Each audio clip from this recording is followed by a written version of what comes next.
कहलिन मालिक आई हमरा छोड़ देथिन ना बोझा सब ढोइ के है सब टायर गाड़ी पर लाद रहले बोझा हम कखन लादबै केहन बात करे छी का अरे बोझा तो ढुएबे करते अपन खेती है अपन राज है अपन गाड़ी है अपन घोड़ा है अखनी तो हम अहाँ से दिल के बात करबै दिल के बात आई हमरा बड़ा लाज लगे छै सब आइले हमरा टोला में धान काटेला बोझा ढोइला की कहते से देखिन ला छतर पर बुढ़वा के संग केना चिपकल है देखियो लाद बीज सबटा पानी में धो दियो सबटा पानी में धो दियो का लाद बीज करबै तो फिर दिल से दिल नहीं मिलते अरे अहाँ के तो हमरा सन के दुल्हा होय के चाहिए बुझलियै मंगला पर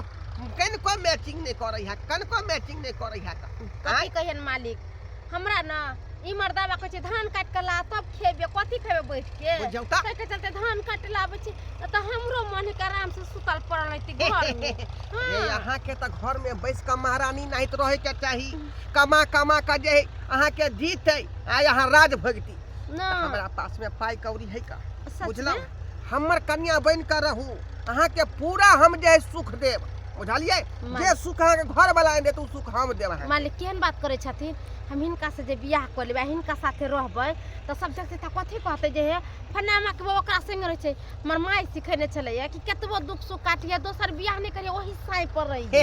हां देखियो ई सब पुराना बात है का हिंदी फिल्म में डायलॉग सुनने होबै कि कायदे में रहिएगा तो फायदे में रहिएगा त्या दुआरे कहै छी हमर बात करबै त अहाँ फायदा में रहब सोना चानी रुपया पैसा जखनी मांगबै अहाँ के तखनी दऽ देब